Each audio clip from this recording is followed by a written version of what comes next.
घर से बड़ा कोई कुंभ नहीं। आज मेरे पास सैकड़ों लोगों के प्रश्न आए हुए हैं और सभी का प्रश्न एक है कि बताएं आप कि एक गृहस्थ जीवन की पवित्रता और कुंभ की पवित्रता में क्या अंतर है, कि घर बड़ा या कुंभ की भीड़ में कुचल करके मर जाना बड़ा। यानी कि लोगों के मन में एक पीड़ा है कि आप मदन लाहौरिया जी, आप पिछले 40-50 साल से धर्म अध्यात्म के क्षेत्र में हैं, सभी संत देखे हैं, सभी भागवतें देखी हैं, तो ये बताइए क्या किसी धार्मिक स्थान पर जाने से, बड़े बड़े मेलों में, क्या कोई ऐसा लाभ मिलता है कि जो घर में ना मिलता हो? तो मैं हमारे सभी दर्शकों को ये बता दूं कि आज पहली बात तो मैं हमारे जो इस वक्त वर्तमान कुंभ के मेले में जो लोग भीड़ के कुचल के नीचे जिनकी मृत्यु हुई है, जो शहीद हुए हैं, जिनकी मृत्यु हुई है, उनके प्रति मेरी बड़े भरे हुए कंठ से मैं संवेदनाएं व्यक्त कर रहा हूं। दूसरी बात और बता देता हूं कि पिछली जो मैंने वीडियो बनाई है एक अभी कि मौत का मंजर बना कुंभ का स्नान, उसमें उस वक्त की अनुमानित जो सरकारी आंकड़े घोषित थे वो 30 की संख्या उसके अंदर सरकारी आंकड़ों के अनुसार थी, परंतु अभी कुछ पत्रकारों के विश्वसनीय सूत्रों के हवाले से पता लगा है कि 41 जो मृत्यु हैं अलग अलग परिवारों की, भारत के अलग अलग राज्यों की, जिलों की, 41 व्यक्ति के जो मरने की संख्या है वो पुष्टि हो चुकी है और सैकड़ों घायल हैं और मरने वालों की संख्या थोड़ी बढ़ सकती है, परंतु सरकार बिल्कुल निकम्मी है। उत्तर प्रदेश सरकार और योगी आदित्यनाथ पूर्णतः फेल है, पब्लिक की व्यवस्थाओं को कोई सुविधा नहीं दे सके और आने वाले समय में कुछ संख्याएं निकल सकती है।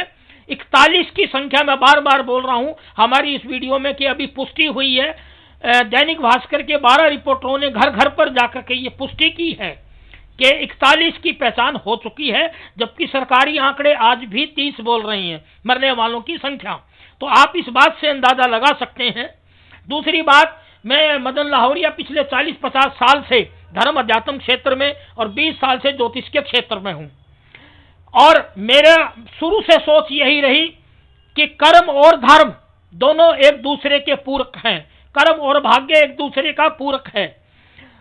इस सारे जितने भी आयोजनों में हमारी जो भीड़ ऊपर जाती है उनके अंदर मैं भारत के अंदर सबसे ज्यादा जो मेरे पिछले अनुभव हैं पिछले 30-40 साल के, मैं पहला दोस्तों भारत की उस मूर्ख जनता का मानता हूं। मैं मूर्ख क्यों कह रहा हूं भारत की जनता को, यह भी समझें, क्योंकि जनता को पता है गरीब खेत खलिहान से मजदूर भी कर्म करता है।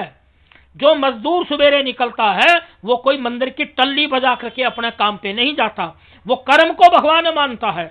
आज 142 करोड़ की जनसंख्या के देश के अंदर अगर जनता आज भी, देश की आजादी के 77 ईयर पूरे हो गए, अगर आज भी 77 ईयर के अंदर गांव देहात तक मोबाइल तो है, हर गरीब आदमी के घर में मोबाइल है, व्हाट्सएप है, तो वो महिलाएं मूर्ख क्यों बनी हुई हैं? मूर्ख बनाने वाले तो ये पूरे देश के बाबा हैं कि गृहस्थ जीवन सर्वोपरि।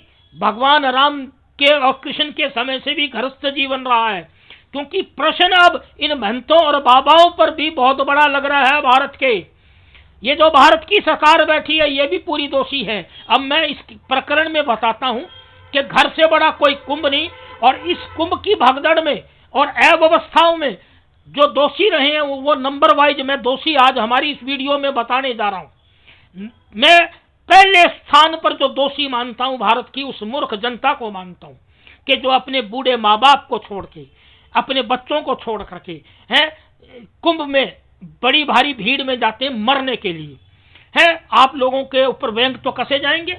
अब एक तो वो बैठा जो जिसको कोई ज्ञान ही नहीं, धीरेन्द्र शास्त्री, उस पर आज तक कोई सरकार ने कार्रवाई नहीं की, तंत्र क्रिया दिखाता है, दरबार लगाता है जादूगरी के। हैं अरे 27 साल का लोंडा वो है, आप डूब मरे भारत के धर्मात्मा और संत, जब इतना बेड़ा गर्क हो, वो कहता है कि मरने वालों को मोक्ष हो गया। अरे गरीबों की लाशों का मजाक क्यों उड़ाते हो? हैं क्योंकि वो जनता खुद मूर्ख है। आप जितने भी ये बाबे हैं ये कोई भी काम नहीं करते। आज ये प्रश्न ये है भारत की जनता के नाम सबसे बड़ा प्रश्न है। सबसे बड़ी दोषी भारत की मूर्ख जनता है कि जो अपने घर के अंदर पूजा ना करके, क्योंकि गृहस्थ सबसे बड़ा पूजा माना गया है। गृहस्थ ही कुंभ है, गृहस्थ ही सब कुछ है। आप घर के अंदर, मैं यहाँ उपाय भी बता रहा हूं साथ में, कि गंगा जल, आप कोई भी रीति त्योहार पोहार आए, आप अपने घर में एक बाल्टी जल के अंदर नहाने के लिए गंगा जल डालें, 200 ग्राम डालें, 500 ग्राम डालें, आधा लीटर गंगा जल डालें और उससे स्नान करें, आपका वो कुंभ का स्नान हो गया। यहां मैं बता रहा हूं मेरी राय से यार, कई लोगों ने बाल्टी के अंदर गंगा जल डाल करके स्नान किया, कुंभ का स्नान हो गया। इसी प्रकार जब हमारी कावड़ आती है तो लोग भीड़, लाखों की संख्या में भीड़ उपस्थित है, वहां तो हमने बकायदा प्रयोग करा है कि अपने घर में ही आप गंगा जल लेकर के गंगा जल शिवलिंग पर चढ़ाए ना, आपकी कावड़ हो गई ना। तो सबसे पहले भारत की जनता मूर्ख है, जनता मूर्ख बन रही है इन करोड़ों बाबाओं से। और ये जो सरकार है ना, मैं स्पष्ट कहता हूं, नरेंद्र मोदी सरकार और योगी सरकार ये देश की जनता को बर्बाद देगी, क्योंकि ये कुंभ अमीरों का है। वो भी बाद में मैंने वीडियो चलानी है, कम से कम भी मेरी 6-7 वीडियो आएंगी सच्चाई को खोलने के लिए, क्योंकि मैं 30 साल से पत्रकारिता में भी हूं, ज्योतिष में भी हूं और धर्म के हर पन्ने को देख रखा है, हर भागवत के हर पन्ने को देख रखा है कि आज ये बाबा मलाई काट रहे हैं। अरे कोई आज तक किसी भगदड़ में कोई साधु मरा, कोई संत मरा, ये मठाधीश मरे, कोई अमीर लोग मरे? नहीं मरे। पहला दोष भारत की उस मूर्ख जनता का है। दूसरा दोष खुलेआम कहता हूं भारत के पंडे पुजारी पंडितों का दोष है। मैं कोई ब्राह्मण जाति के खिलाफ नहीं हूं, परंतु मेरे 40 साल के अनुभव है इस बात के कि भारत के पंडित और पुजारी भोली भाली महिलाओं को भुका करके कहते हैं कि जी कुंभ में जाएं, स्नान करें, आपको मोक्ष मिल जाएगा, आपके घर में कल्याण हो जाएगा, आपके घर में स्वर्ग हो जाएगा। अरे एक बात बताओ, बगैर कर्म किए किसी के घर में कोई आमदन आ सकती है क्या? क्योंकि कारण क्या है कि पंडे पुजारियों तुम्हें हराम का माल मिल रहा है खाने को। देश की एक अग्रवाल जाति, बढ़िया जाति ऐसी हो गई, वो कतई मूर्ख जाति है इस वक्त बनी हुई, उन्होंने देश में बड़े बड़े मंदिर बनवा दी।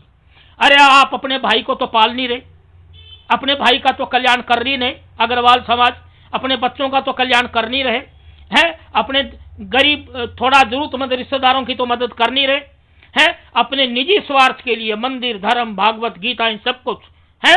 ये क्या ड्रामा चल रहा है? तो दूसरा, क्योंकि पंडितों के गैंग, पुजारियों के गैंग, कथावाचकों के गैंग बन गए हैं। अगर मैं दावे से कहता हूं वृंदावन, मथुरा, हरिद्वार अयाशी के अड्डे बन चुके हैं। अरे इश्क पेचा वहां चलता है, आश्रमों में क्या क्या नहीं होता, कितने देश के साधु बाबा जेलों में पड़े। अब भी हिंदुस्तान की जो मूर्ख जनता अपनी आंखें खोले, अपनी आंखें खोले मूर्ख जनता। दूसरा दोष, पहला दोष भारत की मूर्ख जनता का है, दूसरा दोष देश के लोभी, लालची, व्यभिचारी, भ्रष्टाचारी पंडे पुजारी बाबाओं का है, जो भोली भाली महिलाओं को भुका करके धार्मिक आयोजनों में ले जाकर के अकेला छोड़ देते हैं मौत के मुंह में जाने के लिए। तीसरा दोष भारत की इस कट्टर नफरत वाली सरकार, भाजपा सरकार और आरएसएस और हिंदूवादी फर्जी संगठनों का है। तीसरा दोष मैं दावे से कहता हूं कि इस देश के अंदर सब कुछ सुख शांति से चल रहा था, है धर्म भी शांति से चल रहा था। आप 30 साल पीछे जाइए, 40 साल पीछे जाइए, आपको पाठ पढ़ाया जाता है 5000 साल पहले का। अरे मूर्ख क्यों बनो? 4000 साल पहले किसने देखे? आप देखें पिछले 50 साल, आप अपने बुजुर्गों के देखें, आपके हर दादा परदादा गांव देहात में ठीक रहते थे, आज आपके बच्चे ठीक क्यों नहीं है? आपको इतिहास दिखाया जाता है 3000 साल पहले का। अरे किसने देखा राम को, किसने देखा सीता को, किसने देखा कृष्ण को, किसने देखा ब्रह्मा जी को, किसने देखा विष्णु को? आप अपने दादाओं और परदादाओं का इतिहास देख करके जीवन जीना सीखें। तीसरा दोष सबसे बड़ा, इन सब जो नफरत वाली सरकारें हैं, आरएसएस, भाजपा, सारे संगठन। चौथा दोष प्रशासनिक अधिकारियों का भी है, जो भीड़ क्राउड मैनेजमेंट नहीं करते। और चौथा दोष उन धार्मिक संस्थाओं का भी है, उन धार्मिक संस्थाओं का जो आयोजन करती हैं वो सब अपने दान चंदे के लिए आयोजन करती हैं। आज करोड़ों रुपया मंदिरों के अंदर पड़ा है, लाखों करोड़ रुपया मंदिरों के अंदर पड़ा है, और एक जरूरतमंद आदमी अगर धनीहीन हो जाए उसकी कोई मदद करने वाला नहीं है। भंडारे भी राजनीतिक तौर पे चलाए जाते हैं, भागवत कथाएं भी राजनीतिक तौर पे चलाई जाती हैं। तो घर से बड़ा कोई कुंभ नहीं। आखिरी में संदेश दे रहा हूं कि आपका माँ बाप से बड़ा कोई कुंभ नहीं, घर से बड़ा कोई कुंभ नहीं। मैं दावे से कहता हूं, मेरे पे पहले भी बहुत केस लगाए गए, बहुत धमकियां मिली, आप लोगों के यहाँ संज्ञान में दे दूं कि मैं पूरे बचपन से ही आरएसएस और सभी आंदोलनों में रहा हूं, परंतु जब मैंने देखी कि जनता पीड़ित है, अरे हम हर आंदोलनों में गए हैं, परंतु इसलिए नहीं गए कि गरीब जनता को कुचलवा दें भीड़ के अंदर। मैंने आंदोलन भी संभाले हैं, जो लोग लेके गया उनकी पूरी सुरक्षा की, एक भी व्यक्ति की मिस हैपनिंग और घटना नहीं होने दी। तो मैं आज फिर हमारी देश की पूरी जनता के नाम संदेश दे रहा हूं कि घर से बड़ा कोई कुंभ नहीं है। भारत की जनता मूर्ख ना बने, ये लोभी लालची बाबे एक दिन आपको खत्म करवा के मरवा देंगे, और घर से बड़ा कोई कुंभ नहीं। जय हिंद, वंदे मातरम।